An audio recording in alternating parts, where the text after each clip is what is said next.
Hello guys, good morning, welcome back to my channel Bengali মেয়ে নন Bengali বহু টক মিষ্টি ঝাল ব্লগে তোমাদের অনেক অনেক অনেক ওয়েলকাম। তো বন্ধুরা দেখো, একদম মর্নিং থেকে আজ ব্লগটা শুরু করলাম। আর আজকে সূর্য আমার তেজ বেশ ভালোই দিয়েছে, দেখতেই পাচ্ছ। আমাদের বারান্দার মতো পূর্ব দিকে, ওই জন্য সকালের সূর্যটা খুব সুন্দর দেখা যায়, তাই তোমাদের সাথে রোজ শেয়ার করি। আর এই যে রোজ যেটা আমি করে থাকি তোমাদের শেয়ার, আমার বাসি দুয়ারের সামনে জল ছেটানো, তারপরে শুরু হয় আমার সংসারের সমস্ত কাজ। তো দেখো, এই গরমের মধ্যে কিভাবে সকাল 6:30টার থেকে উঠে 10:30টার মধ্যে সমস্ত সংসারের কাজ একে একে গুছিয়ে নিচ্ছি, সেটাই তোমাদের সাথে শেয়ার করবো আজকে। তো সবার প্রথমে আমার যেটা কাজ থাকে সেটা হচ্ছে ছেলের স্কুলে কি খেয়ে যাবে, কি নিয়ে যাবে, এটাই হচ্ছে প্রথম কাজ। তো অন্য দিন বিছানা ঝেড়ে ঘরটা ঝাঁটা দিয়ে নিই, বাট আজকে সেটাও করিনি, কারণ আজকে চেঞ্জ করব বিছানার চাদর। ওর জন্য আজকে ভাবলাম আগে ছেলেকেই গুছিয়ে দিই, তারপর ওই দিকে যাব।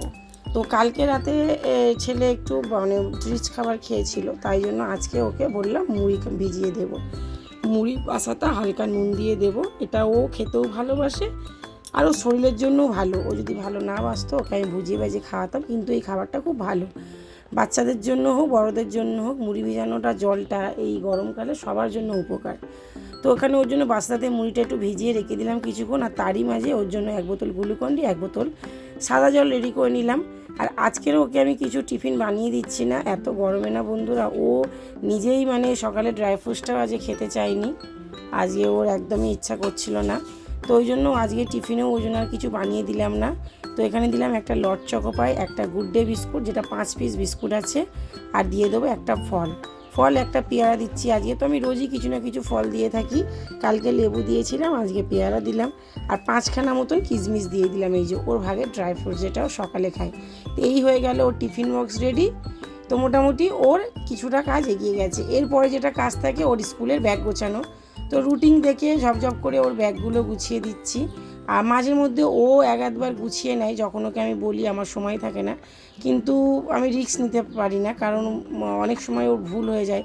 কোনো একটা কপি না নিয়ে গেলে, কোনো একটা বুক না নিয়ে গেলে ওকে বকা শুনতে হবে, প্লাস ওকে রাফ খাতায় পড়াটা তুলতে হবে, আর সেই রাফ খাতা থেকে ঘরে এসে আবার ফ্রেশ খাতায় ওকে পড়াটা ট্রান্সফার করতে হবে। তো এতে ওর খাটনিটাও বেশি হয়ে যায়। অন্য রুটিনটা চেষ্টা করি ওকে না দিয়ে আমি নিজেই ভালো করে দেখে গোছাই। তো এখানে দেখো, ছাতু রোজ দিন দিই, তো ওর একা একাই বেশ গুলে করে খেয়ে নেয়, কিন্তু মুড়িটা তো একা একা খেতে পারে না। তো খেতে পারে না বলাটা ভুল, এখন যেহেতু ও নিজে রেডি হচ্ছে, ও তো নিজেই রেডি হয়ে যায়, এখন তো আর ছোটো না, আমি রেডি করে দেবো। আমি করে দিই, টাইটা পরিয়ে দিই, বা মোজাটা পরিয়ে দিলাম, বা জুতোটা পায়ে গলে দিলাম, এইটুকুটাই আমার কাজ, বাকিটাও নিজেই রেডি হয়ে যায়। আর মুড়ি বাসাটাটা আমি ওই জন্য সুন্দর করে গুছিয়ে খাইয়ে দিলাম। আর এই যে আমার ছেলে চলে গেল স্কুল। তো হয়ে গেল আমার এটা সকালের একদম প্রথম কাজ। এইবার যেটা সেকেন্ড কাজ, সেটা হচ্ছে আমার বেড।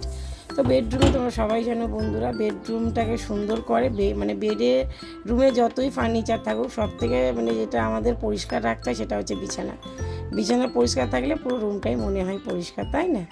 তো এই যে সকালে ঘুম থেকে উঠে বালিশের ওয়ারগুলো বদলে নিলাম, এইবার বেডশিটটাও চেঞ্জ করে নেবো। তো 4-5 দিনের জন্য বন্ধুরা বাড়ি থেকে বাইরে যাব। তো বাড়ি থেকে বাইরে যাওয়ার আগে কিছু কিছু প্রিপারেশান আমরা কিছুদিন আগে থেকেই নিয়ে থাকি, এটা আমি বিশেষ করে। তো ভাবলাম যে যাওয়ার আগে বিছানা চাদরটা চেঞ্জ করে যাই, আর 2-3 দিন আগেই চেঞ্জ করে নিই, কদিন শুয়েও নেব, তারপর চলে গেলে এইটাই বেছানো থাকবে, আসার পর এটাকে তুলে কেচে দেবো। তো এই যে দেখো, খুব সুন্দর করে পরিপাটি করে আমি বিছানা ঝেড়ে টান টান করে চাদরটা বিছিয়ে নিলাম। এবার বালিশগুলো সাজিয়ে রেখে দেবো। এটা হয়ে গেল আমার দ্বিতীয় কাজ। এরপরে আমি ঘরটা ঝাঁটা দিয়ে নেব। ঘরটা ঝাঁটাপাটা দিয়ে আমি চলে এলাম জামা কাপড়টা ভেজিয়ে নেব। তো বাসন দেখতেই পাচ্ছ, ওখানে আমার বাসনও রাখা রয়েছে। তো ভাবলাম বাসন মাজার আগে জামা কাপড়টা ভেজে নিলে কী হয়, একটু ময়লাটা নরম হয়ে যায়। তো ওদিকে বর আমার সাথে গল্প মেতে রয়েছে, আমি গল্প করতে করতে এদিকে আমার কাজগুলো এগিয়ে নিচ্ছি।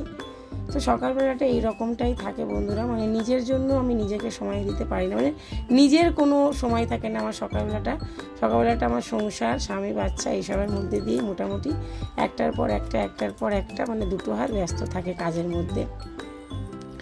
এখন আমার এই কাজগুলো আর কিছু একটা মনে হয় না। একটা সময় যেন বন্ধুরা বাপের বাড়িতে, তো এটা বলবো না যে বাপের বাড়িতে একদম কাজ করিনি, এটাও বলাটা ভুল হয়, বা মানে কাজের মধ্যেই সবসময় ছিলাম এটাও বলা ভুল হবে।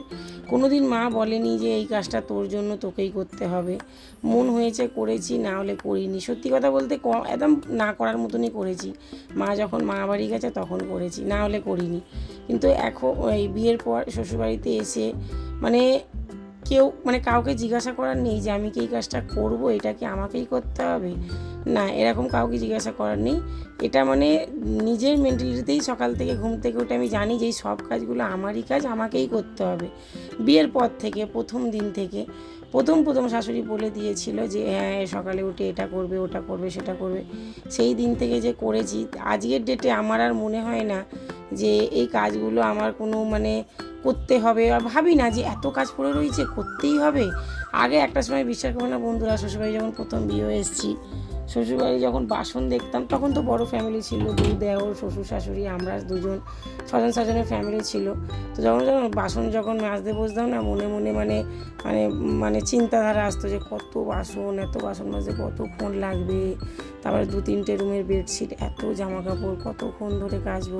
মানে তখন তো অত বুঝতাম না, আর এই জিনিসগুলো করিনি, তখন এই কাজগুলো খুব বেশি মনে হতো।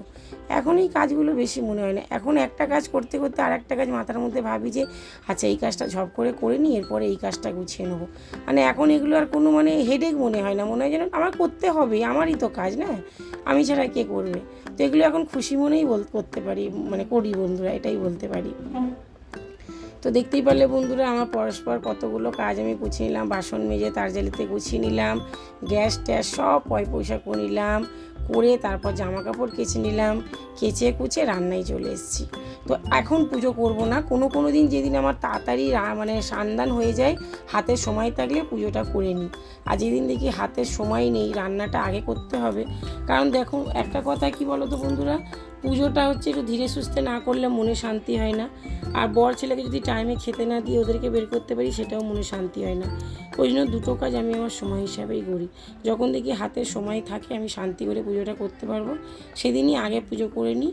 আর যেদিন দেখি না হাতে সময় নেই, পুজো তাড়াহুড়ো করে করতে হবে, সেদিন আর পুজো করি না। এদেরকেই আগে রান্না বান্না করে খাবিয়ে গুছিয়ে দিই, এরা চলে যায়, তারপর আমি ধীরে সুস্থে বসে পুজোটা করি। তো দেখলেই বন্ধুরা আজকের রান্নাতে কি আছে, পটল ভাপা, আম দিয়ে, এই যে কি সুন্দর গাঢ় ডাল করেছি, মুসুরির ডাল, আম আর কাঁচা লঙ্কার পেঁয়াজ দিয়ে, পাঁচফোড়নও দিয়েছি, আর এখানে আলু ভাজা আর পটলের ভর্তা। তো আজকের এই ছোট্ট ব্লগটা কেমন লাগলো অবশ্যই বন্ধুরা